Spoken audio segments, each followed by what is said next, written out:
Can the imposition of sanctions truly compel nations to change their behavior, or do they simply cause more harm than good? It's a question that reverberates throughout the corridors of power and echoes across the global stage, challenging the very essence of international diplomacy. Time and again, history has unfolded tales of nations grappling under the weight of sanctions. From ancient Athens imposing a trade embargo on Megara in 432 BC to the US pioneering modern economic sanctions with the embargo on Cuba in 1960. Fast forward to today, and economic sanctions remain a significant tool in the diplomatic arsenal, used to influence the behavior of targeted nations. Russia, Venezuela, Iran all have faced the tightening noose of economic sanctions aimed at inducing policy changes. Yet the effectiveness of these sanctions remains a complex and contentious issue. Despite their intended targets, it's often the ordinary citizens who bear the brunt of these economic measures. They face reduced economic well-being, limited access to vital goods and services, higher unemployment, and increased poverty. Look no further than the humanitarian crises unfolding in Iraq, Yemen, and Syria. These nations, marked by the graffiti of sanctions, serve as stark reminders of the unintended consequences of such measures. In Yemen, a country already ravaged by war, sanctions have only deepened the humanitarian crisis. And in Syria, sanctions have led to a dramatic decline in GDP and severe shortages of food and medicine, further impeding the delivery of humanitarian aid.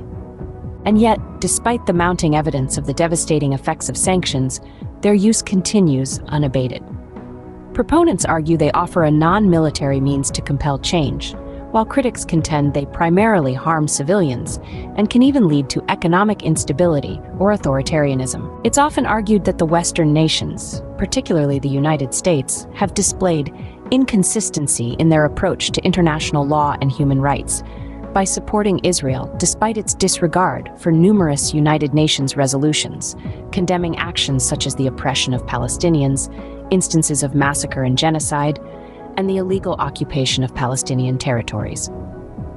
Western powers advocate for the respect of international law and human rights principles in various global contexts. They appear to apply a different standard when it comes to Israel.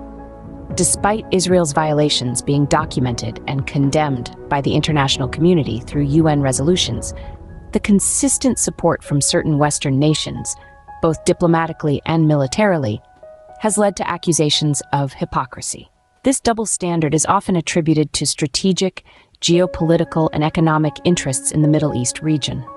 Critics argue that the unwavering support for Israel undermines the credibility of Western nations in promoting justice, peace, and adherence to international law on the global stage.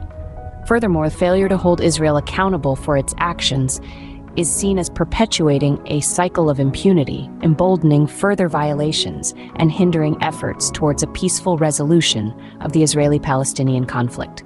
The lack of consistent application of principles, such as the right to self-determination and territorial integrity, is highlighted as evidence of selective enforcement of international norms, reinforcing perceptions of injustice and inequality in the international system. The most heavily sanctioned nations on Earth have defied expectations of collapse, particularly in the case of Russia, which weathered draconian sanctions from the West.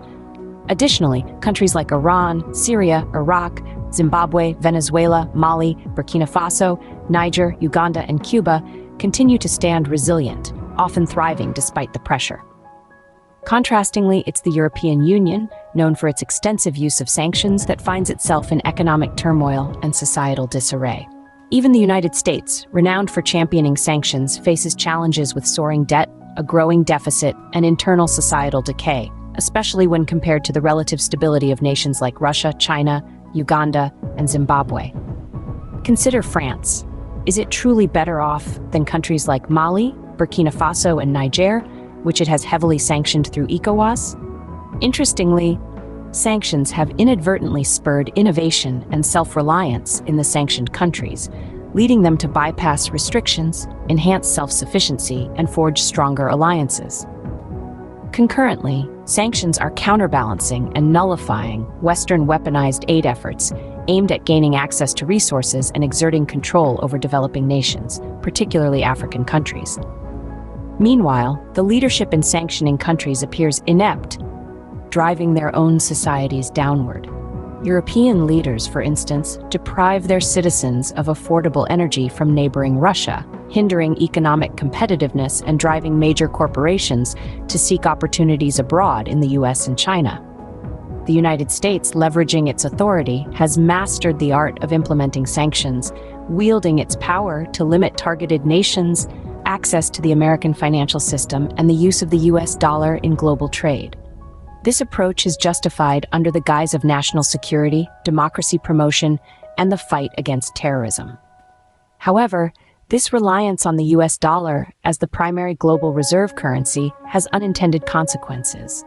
Financial instruments like the US dollar and SWIFT have become geopolitical weapons, frequently deployed in American economic diplomacy to assert dominance. Unfortunately, reversing this trend seems improbable as the world gradually moves towards de-dollarization.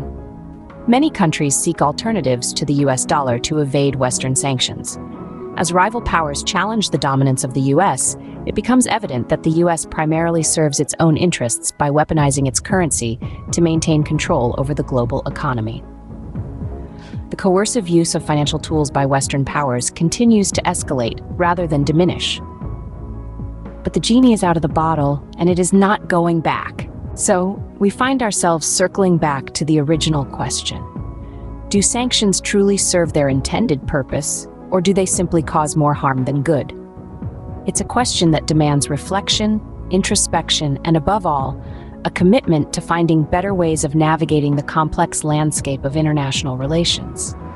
Presently, about a third of the global population resides in nations subject to various forms of sanctions. These countries earnestly await liberation from the dominance exerted by the United States and the dollar-centric financial system. Frankly, it's baffling why countries like Cuba, Zimbabwe, and several others remain subjected to sanctions. There's simply no valid justification for it, and they end up inflict harm on individuals within the countries imposing the sanctions as well. In conclusion, sanctions, those graffiti smeared across nations by the West, have proven to be a double-edged sword. They're a tool that, while intended to compel change, often inflicts severe damage on the very people they're meant to protect. As the world continues to grapple with these issues, one can only hope that the lessons of history will not be lost, and that the pursuit of peace, justice, and human dignity will always prevail over the cold calculus of power and politics.